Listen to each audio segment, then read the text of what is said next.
Mula sa 48 waterfalls ng Ilocos Sur, ito ang pinakamataas na waterfalls sa Ilocos Region at isa sa pinakamagandang waterfalls sa Luzon. Malayong malayo sa kabiasnan, saganang sagana sa kagandahan.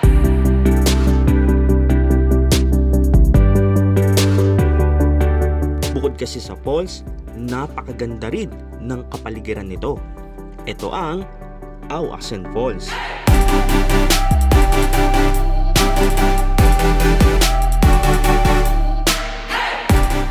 Located sa Barangay Santa Rosario, Bayan ng Sigay, Ilocos Sur.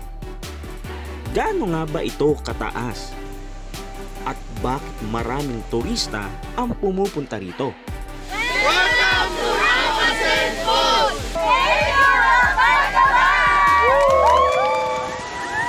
Kaya tara, samahan namin kayong i-discover ang Auasen Falls.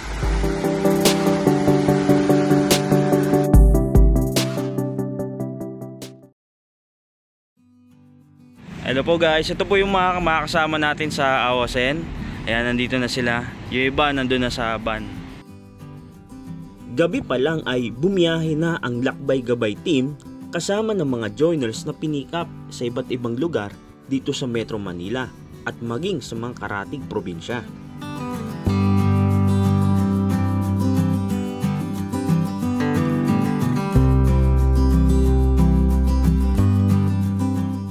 Pagdating pa lang sa Suyo Sigay Road ay kinakailangan naming sumakay ng monster jeep dahil sobrang matarik ang aming aakyating bundok patawid sa jump off. Ayan na, alis na tayo.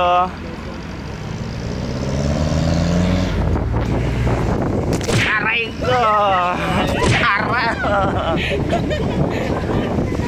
Ganon. Eh guys, ang taas ng bundok oh. Tama na yan. Guys, say hi! Say hi!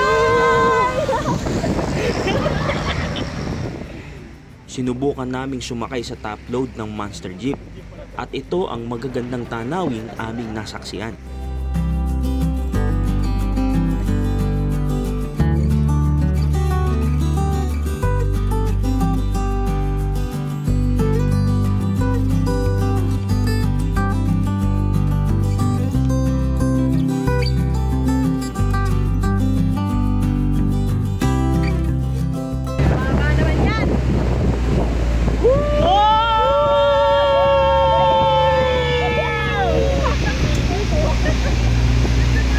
Tarik guys.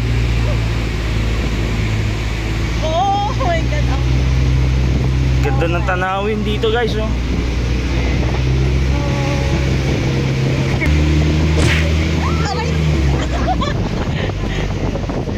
Ito na.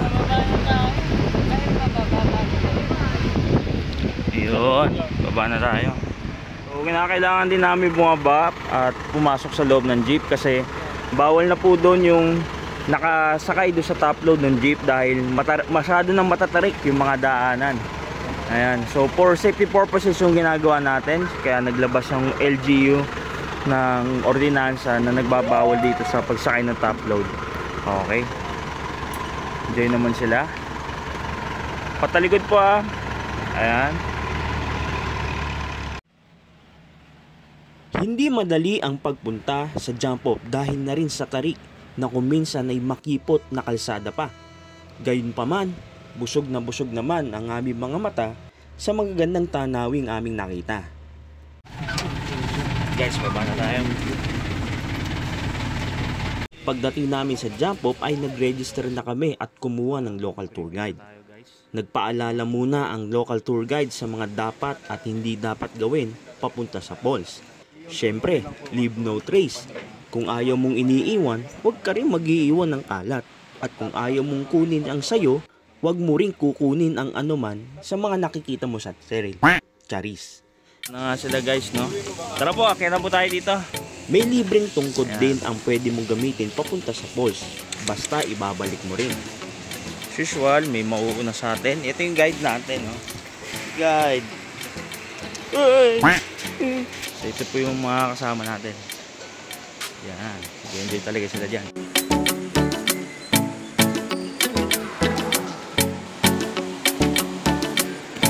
Huwag na mga galugin. Okay, kaway. So yun na, pagkatawid natin ng hanging bridge, dito tayo dadaan sa may Apalayan. Nasa 40 to 45 minutes ang haba ng lakarin sa train papunta sa falls.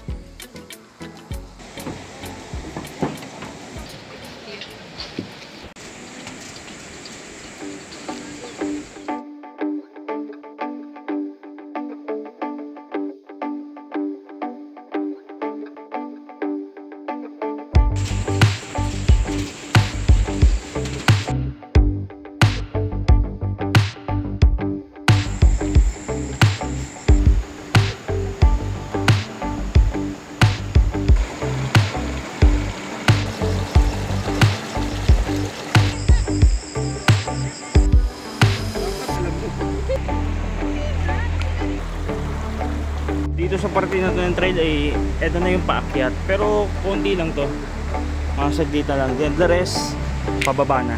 Kita mo naman yan, sementado yung trail dito. Oo.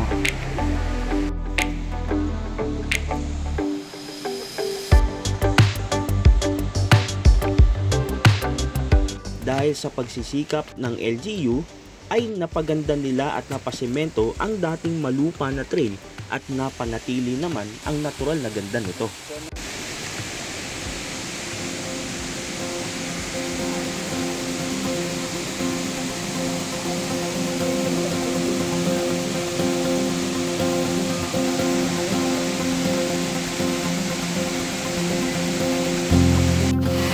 So bago ka pa makatawid doon o makapunta sa baba ay may dadaanan pa tayo sa mga falls dito at tatawiring ilog. Ayan. So marami talagang makikitang tanawin dito sa Awasen bukod sa mismong falls. Ayun, natatakpan lang. So hindi ka talaga mawawalan ng spot na pwede mong pagpicturean na pwede mo i-post sa IG, kaya niya. Ayan. So mataas-taas din itong falls na to at malamig-lamig din yung tubig na bumabagsak doon sa ilog na binabagsakan din ng falls. Hi ma'am.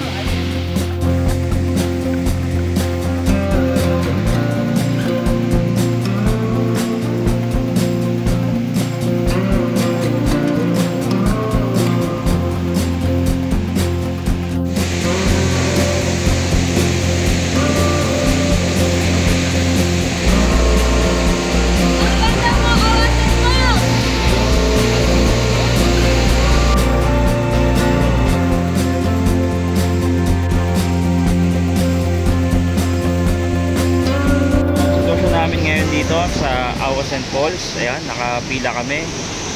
Tapos malakas yung angin ng ng falls. Ayan, nakikita nyo ba yan? Ayan yan, oh. Yan, tapos marami pa nakapila dun ngayon dahil weekends ngayon, Saturday po ngayon, guys. Yan, so nandito pa kami nakapila. Kahit nandito lang, hindi pa dun, malakas pa rin yung angin ng tubig. Lalo na, paano pa kaya dun sa ganda ron. Ayan. So, kahit ganito yung sitwasyon, masaya pa rin. Ang ganda pa rin ng Awasen Falls. Kasi dito sa mga tuktok na bundok dito sa gilid, may makikita kayong mga maliliit na naglalaglagan. Oo, yung mga falls na makikita nyo na naglalaglag ng tubig. Naglalaglag dito.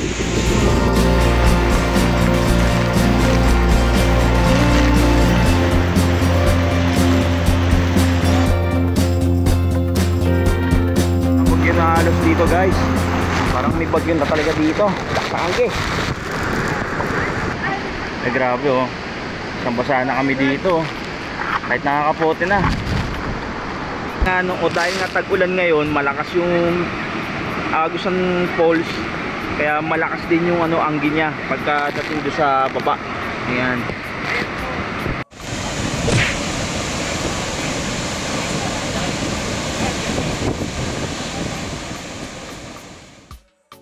May taas ang falls na aabot sa 120 meters. May dalawang istorya kung saan nanggaling ang pangalang Awasen. Una, ito ay hango sa salitang Ilocano na dawas, meaning pinuntahan upang pagkuhaan, dahil dito sa ibabang bahagi ng falls kinukuha yung mga isda at dinadala naman sa itaas na bahagi ng ilog upang paramihin.